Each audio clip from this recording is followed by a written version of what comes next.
په دنیا کې 11% خلکو ته د شوګر بیماری لګېدلې ده، یعنی په هر 9 کسانو کې یو کس د شوګر بیمار دی، ټایپ 1 یا ټایپ 2، خو بیمار دی د شوګر. او په دنیا کې دی تقریبا 9 اربه خلک. په دې 9 اربو خلکو کې یو سړی هم داسې نشته ده چې هغه دعوه وکړي چې ما د شوګر بیماری علاج رایستی دی، یعنی زه د شوګر د بیماری زه مکمل د جړه د انسان نه ویستلی شم. داسې یو کس هم نشته دی په دې 9 اربو کې چې هغه دا دعوه وکړي. د شوګر ته د جړه نشي ایستلی دا مسله، دا بیماری. د دې علاج چې کوم دی هغه دی منیجمنٹ، کنټرول، کابو کې ساتل، ختمولی نشي، کابو کې ساتل. خو څه ملګري زموږ داسې دي چې هغوی دا دعوه کړې ده چې یاره موږ د دې علاج رایستی دی او په 20 منټو کې موږ د شوګر دا بیماري ختمه کړله. یو علاج چې پکې تاسو ته مخې ته کم ښکاري، د دې نوم دی، ما ورته خپل نوم ورکړی دی، آی هوپ سو چې ستاسو به دا نوم خوښ شوی وي. د دې نوم دی ایکوا خانک، موږ ورته شناک یو، تاسو به ورته خانک وایي، او تھیراپي. د دې نوم څه مطلب دی؟ تھیراپي. د دې نوم مطلب دی ایکوا، مطلب دی اوبه، خانک کې اوبه پرتی دي زیړې زیړې، او خانک مطلب خانک، او تھیراپي مطلب دی علاج، طریقې کار. نو د زیړو اوبو خانک دی او په دې کې علاج روان دی، نو ځکه ما نوم ورکړی دی ایکوا خانک تھیراپي. دا 20 منټو کې شوګر بیماری ټیک کوي. دا به اوس کتل غواړي چې په دې دا اوبه به لیبارټرۍ ته وړل غواړي چې په دې کې داسې څه شی دی اچولی دي چې دا وینې ته لاړو، بیا دغه ځای کې دا بره وختلو، کارخانې ته دغه سامان وختو د دې خانک نه، او په دغه کارخانې کې یعنې په پینکریاس کې بیټا سیلز ته ور وټکولو چې انسولین، څومره انسولین جوړی؟ یاره زه خو 10% جوړوم. شابه دا 50% کا 10% جوړی، هلک دې مړ کو، ذره وباسه 50%. نو دغه کیمیکل لاړ د بیټا سیلز ته دروازه والی، د هغوی 50% کړی دی، او بیا دغه ټول 50% لاړ دی پټو ته ایلی دي او ینې ته ایلی دي، ایډیپوز ټیشوز د واس د سیلونو ته ایلی دي چې تاسو د انسولین ته دروازې ولې نه کولاوئ؟ دا ریزسټیویټي مو ورته ولې جوړه کړي، دا رکاوټې مو ولې جوړې کړي دي؟ کولاو کوي دغه ټولې رکاوټې. نو انسولین ریسپټر باندې دباو اچولی دی، آی آر او آی آر اس باندې، چې دا انسولین والا ټوله دغه بدماشي په دې خانک کې ټوله پرته ده. ما خو دا کانسپټ چې په دې کې به دغسې څه شی وي، ځکه چې د دې نه بغیر خو د شوګر بیماری زه ټیک کولی نه شم. د شوګر بیماری راشي چې د دې دا بیماری دا جړ چې کم دی، دا مسلې دا جړ دا کم ځای کې پروت دی. دا ګلابي سیس چې تاسو ته مخکې کې د وبخئ، زه له غوندې د ایرپورټ نه رالم، نو هسې ایمرجنسي غونې کې دا هغه جوړو، سبا نه به پراپر شروع کېږو. دا چې کم دی دا پینکریاس دی، پینکریاس پته نشته، آی تھنک چې دې ته توره ویلی شي، توره. په دې پینکریاس کې دننه خاص قسم ته سیلز دي چې هغې ته وایي بیټا سیلز، او د دې بیټا سیلز نه څه شی راوځي؟ د دې نه راوځي انسولین. اوس زه هر قسم ته خوراکونه کوم، موږ د الله تعالی په احکاماتو باندې نه چلیږو، ځکه موږ په لایف کې ډېر زیات اپ ډاونز دي. الله تعالی فرمایي کلو واشربو ولا تسرفو انه لا يحب المسرفین. الله تعالی فرمایي چې اخرئ وسکئ، خو اسراف مکوئ. بېشکه چې الله تعالی د اسراف خلکو سره مینه نه لري. لا يحب المسرفین، لا ټکې راغلی، مطلب نه لري. نو د دغه آیات کې دا ټولې خبرې راځي که نه چې خوره اسکه، خو اسراف مکوه، سالن بار مه غورځوه، ضایع کوی مه، په ځان فالتو لوډ مه راوله، ګوره چې څومره کیلوریز ما ته پکار دي and how much calorie I need to burn، څومره کیلوري به زه سوځومه.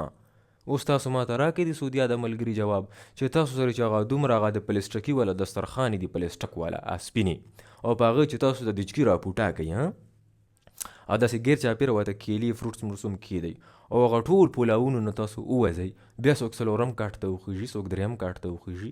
نو په دغه آیات خو عمل ونه شو، اسراف ونه شو، چې ما چې څه وخوړلو هغه هضم نه شولو. نو دا په اسراف کې نه راځي که نه؟ اسراف کې صرف دا راځي چې بالټۍ ته مې سالن ور وغورځولو، چکن مې ټول په نلی کې ودوړولو، دغه خو صرف اسراف نه، اسراف خو دا هم ده چې زه څومره خوړلی شم هغومره به زه خورم، څومره هضمولی شم هغومره به زه هضموم. دا ټولې مسلې د دغه ځای نه راوچتې شوي دي. دلته کې راوچتېږي انسولین. دغه انسولین کار څه دی؟ دا خوراک پسې انسولین ډېر زیات راووځي، ځکه چې خوراک کې ګلوکوز شامل دی، خوږوالی دی په هر خوراک کې.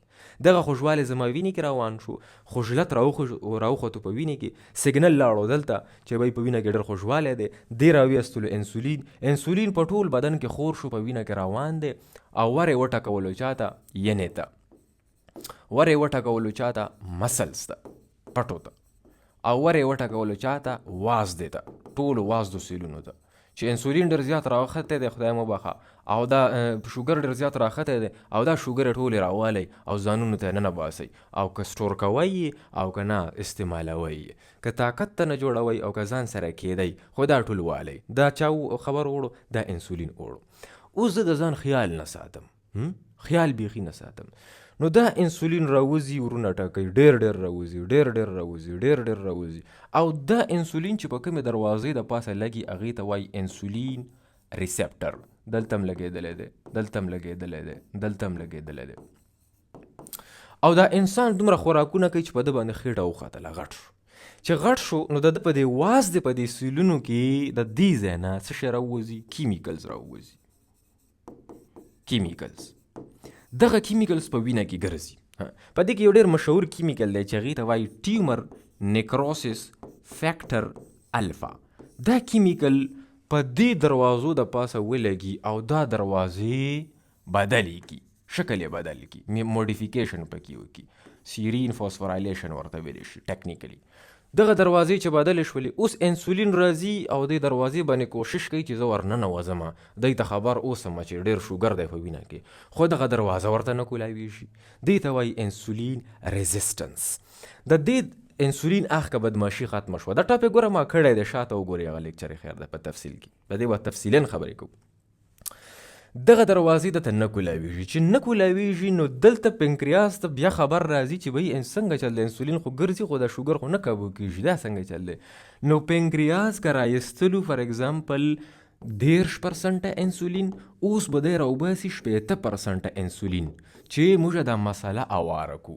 یعنی پنکریاس سپیډ ورکو انسولین ته چې ډېر وباسم. چې کله د انسولین ډېر وباسي نو بیا څه ناڅه دروازې په دې ځای کې کولاویږي، یعنی هغه مسله څه ناڅه کابو شي، خو هلته کې بیټا سیلز ستړي شولو، دې ته ویلی شي اکزهاسشن. نو چې دغه اکزهاسشن دلته کې وشي نو بیټا سیلز کې نقصان پیدا شي، ډیمیج شروع شي. دا ډیمیج شي او دا څه شي؟ مړه شي، ډای شي.